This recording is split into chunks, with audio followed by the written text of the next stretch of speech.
Hey, what's up guys? Justin here from Campfire Woodworks, and I am super excited for two reasons. One, it is October, and that means my favorite holiday, Halloween, is just around the corner. And two, this video is the first that I'm going to post here to my YouTube channel.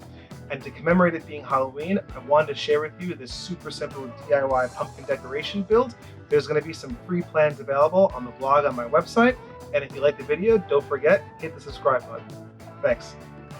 The first thing we'll need to do is head to the Big Orange Box store and pick up some of our supplies. It's important not to celebrate too early thinking you've scored big on the perfect orange, since it turns out what I actually picked up was some fabric paint.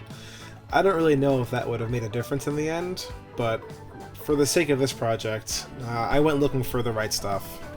And well, what do you know, it being so close to Halloween, the only thing that was left was this burnt orange color, which it looked like it could have worked. I mean, it's not the perfect pumpkin orange that I wanted, but in these DIY projects, you can't let the perfect be the enemy of the good, and so we went with what we had. I also picked up an extra color for the stem in case we didn't want to go with brown. The next thing we're going to grab is an 1 1/4" dowel, and this dowel will work perfect for the plans that I have available for you. And then you'll want to head over to the plywood aisle and grab yourself a 2 foot by 4 foot sheet of 3/4 inch plywood. This entire project will fit perfectly on a sheet that size, but obviously if you're going to make more than one pumpkin, you can grab more. Plus they fit nicely in the back of your car if you don't have a big pickup truck like myself. Be sure when printing your plans that you print them in poster mode, and that you also, if you have the option to, enable cut lines. This will really help later on when we're lining everything up. Speaking of which, you don't actually have to cut along the cut lines. You could just fold them over if you don't have an X-Acto knife or paper trimmer.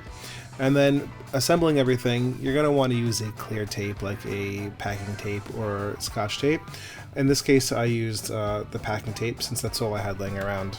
And once you have everything taped together, you're going to want to cut it out along the black lines. It's not critical that you get the outer circle lines correct, but you're going to want to make sure that you cut these two little rectangular indents as accurately as possible. And then go ahead and tape everything down, placing some masking tape or the same tape you use to tape the whole template together on the underside. You don't want to get anything on the edges because you're going to have to trace this out in a moment.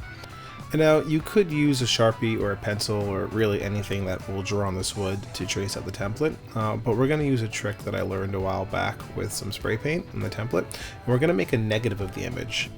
I don't think this method is really any better or more accurate, I just think it's a lot faster, and in this case this is a quick DIY project that you should be able to complete in a couple hours, and I don't really want to spend too much time fiddling with tracing out this paper. To cut out our shape, we're going to use a jigsaw, and nothing fancy here, just the cheap green one from the Big Orange store. And again, it's not critical that you're perfectly on the lines when cutting out the outer circle, although you do want to make sure that you're cutting those two rectangles out as accurately as you can. And you can always cut them a little smaller if you're unsure. You can go back later on when we do our test fitting to make sure that they fit properly. And so it's better to go a little too small in those cutouts, if anything. Now, for the sake of time, I'm finishing these on my bandsaw, but there's no real expectation to have a tool like this for this kind of project, and the jigsaw will do just fine.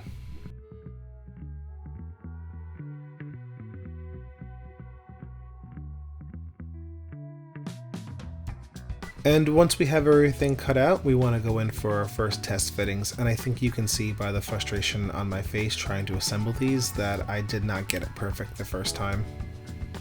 And that's fine, we cut them a little small on purpose so we can go back in and trim them down perfectly. And I'm having the same issue here with the dowel, making sure that it fits without getting caught in any of the wood, and there we go. Both pieces, the dowel kind of slips right in, no problem, everything fit together nicely. So let's go ahead and cut our dowel to size. I'm going to mark the dowel at about the 8-inch mark. And there's no real reason for this other than I want to be able to easily grab the dowel back out later on when it comes time to disassemble these, and that gives me enough room that I can get my whole hand around there.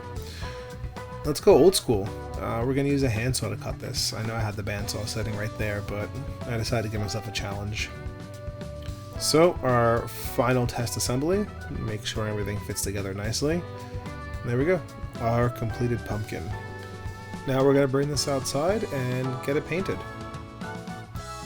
Now, my wife and I switched seats for this next part. I became cameraman while she took a stab at painting with her left hand, while her right hand recovered from a fracture in a paddleboarding accident.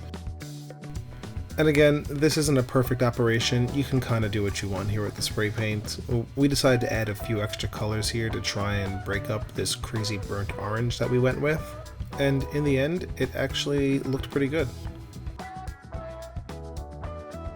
We did end up using the green for the stem instead of the brown, and I'm glad we made that decision because the crazy green went really well with the crazy orange. And after about an hour of drying, I'm gonna flip, spray that side, and give that other side about an hour to dry before assembly.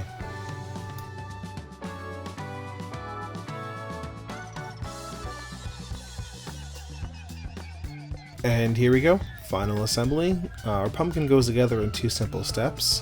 The two halves just to slot together, and the stem goes down the middle, which locks everything together and keeps the two halves in place.